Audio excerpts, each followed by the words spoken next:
Welcome, everybody, to another episode of the Wrestling vs. the World podcast. If you're enjoying your day, sweet. If not, what the hell ever.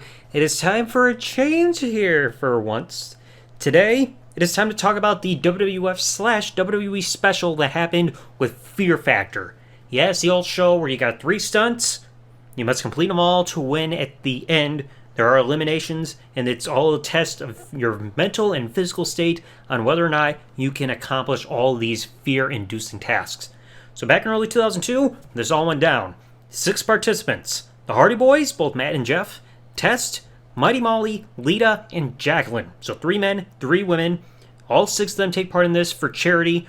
Winning charity gets $50,000, and then everybody else gets $10,000 each for their charities.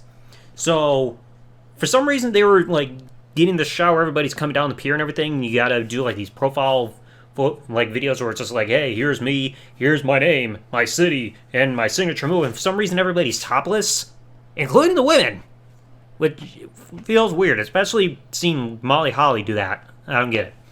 So like I said, there are 3 stunts that happen in this show. You're eliminated if you either refuse to do the stunt or if you completely fail to accomplish whatever the stunt is.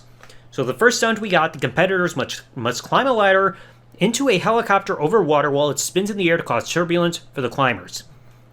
So Lita gets drawn first and tests doubting her abilities. Oh, she's going in the water, while claiming that he can win. Well, Lita ascends, and she uses the technique of using her legs to help propel herself up instead of just using her arms the whole time. And she completes the challenge in 1:55. So that's a good start. Molly Holly enters second, even though she's stating that she can't swim. But she manages to complete her climb in 1:27. Because, Lita did struggle to get first using her arms, so she had to use her legs after that. And Molly also adapted that leg strategy as well, so people are catching on. Third competitor was Jacqueline, and she enters the helicopter at a time of 1:33. So because Lita and the female side got the slowest time, unfortunately, Lita was the one eliminated from the first round. And now we got to get on to the men's side. Matt Hardy is the first man, or the 4th overall entrant, and he nails a time of 1:01. Yes, 1 minute, 1 second, the fastest time out of everybody there. Now, 5th entrant, you got Jeff. Everybody's betting, oh, this is going to be a cakewalk for him. This man's a daredevil, he's agile, he's insane. And he gets so close to reaching the top of the ladder, but he loses his grip at 1:20 and hits the water, so Jeff gets eliminated. Massive shame. And then Test, even though he's still kind of guaranteed to be in the next round, he's still got to take the challenge. And he gets the slowest time of 2 minutes, 17 seconds, but the point was he still had to survive. He did so that means he advances to the next round. So, women, we got Mighty Molly, aka Molly Holly. She was still Mighty Molly at the time they were doing this episode. And Jacqueline, and for the men's side, you got Matt Hardy and Test. Awesome. Now you get to stunt number 2. They go into this risque-looking club, which has got a craps table.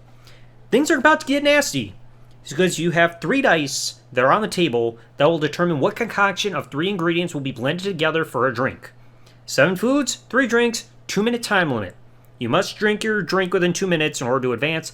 And no, I will not be naming the items on the dice. So you don't have to plug ears or anything. I'm not going to say what's in the concoctions. I'm going to spare you all that.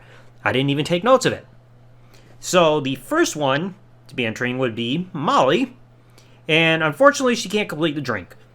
They estimated she took like half an inch of a drink. She's like, nah. And she just refused to keep going until the time limit ran out. It's just too much for her. So then Jacqueline rolls second. And she nails it.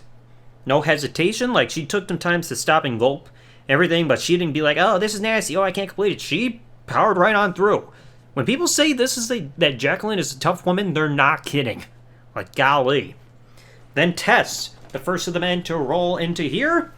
And he, after taking a small sip, he's just like, nah, completely backs out. So even a small sip, he's just like, nope, can't do it. So Tess forfeits completely, and he's eliminated. And then Matt, he's already guaranteed to go through, but they're like, yeah, you're still going to have to take a drink.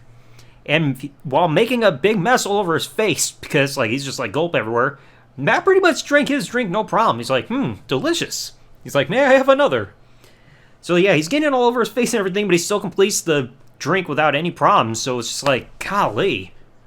I don't know how Matt was raised and everything like that, but to survive a drink like that and not even act like it's bad or anything, probably because he maybe had the best combination of stuff in there, but still, I mean, props to him for that. So now that means we're down to 2 for the final stunt. On the men's side, you got Matt Hardy, and the women's side, you got Jacqueline. So the final contest here, you have multiple poles out in the middle of a forest area.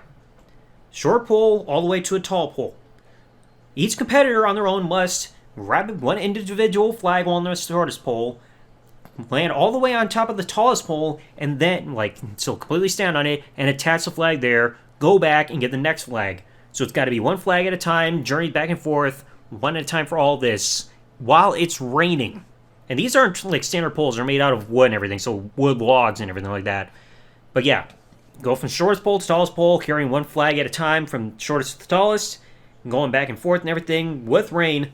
The only way to get eliminated is if you surrender. So even if you fall off, you can climb back up the shortest pole and keep on going. So Matt draws first, and he gets the first flag and makes it. So, first flag done. Then he gets the second flag, and he ends up falling 3 times in a row while being on that last pole.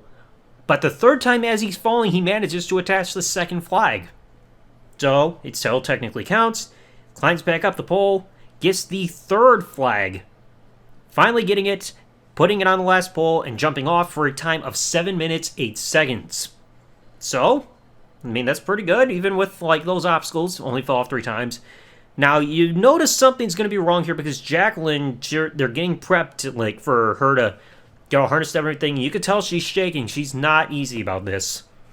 And as soon as she gets up there, she grabs one flag, tries to step onto the second pole, and she just completely surrenders. And this was within, 30 seconds of her time limit starting. She's like, nope, can't do it. And she's just constantly arguing back and forth with Joe Rogan, and Matt Hardy was there on the ground, everything. They even run into the rain area just to try to, encourage her to keep going. She's like, nope, not happening. So clearly the fear of heights have kicked in, and also the rain eventually got mascara into her eyes, so it's burning and everything. So she's like, yeah, there's no way she can do it. So at 2 minutes, 20 seconds, she's completely given up via forfeit. Matt wins, and therefore his charity of choice, which was the American Cancer Society, gets $50,000. And like I said, everybody else has got $10,000. So that's $100,000 total given out to charity within this whole competition. And my God, Matt, if you've never heard about how crazy Matt Hardy can be, going back on this episode can prove it to you. Because like I said, the first stunt got the fastest time climbing the ladder, completely outdoing his brother, who did not complete it. Drank the drink without any problems, which is a surprise. And he climbed the poles and succeeded in 7 minutes. But now, like I said, if you're going to watch this episode, make sure you don't have a weak stomach because of the different items that are done in stunt number 2. Like I said, that's why I'm not listing the items, because I don't want to gross anybody out while listening to this. Like I said, if you've got a weak stomach, this is not going to be the episode for you, especially, like I said, with the second stunt. And everything else, maybe, but in terms of, if you're squeamish or anything like that, avoid it. So, anyway, let me know in the comment section below, have you ever seen this WWF/WWE Fear Factor special back when it aired in 2002, or even since then? I know it's online and everything, albeit not in the best video quality, but you know what? It's better than not having it at all. So anyway, if you enjoyed today's episode, folks, please remember to leave a like, subscribe to the bell, turn on if you're listening on YouTube, or follow if you're listening to this podcast on any other service that this podcast is available on, and I'll catch you all in the next episode. Thanks for listening, folks. Like, comment, subscribe. Peace out. Hang good day, everybody.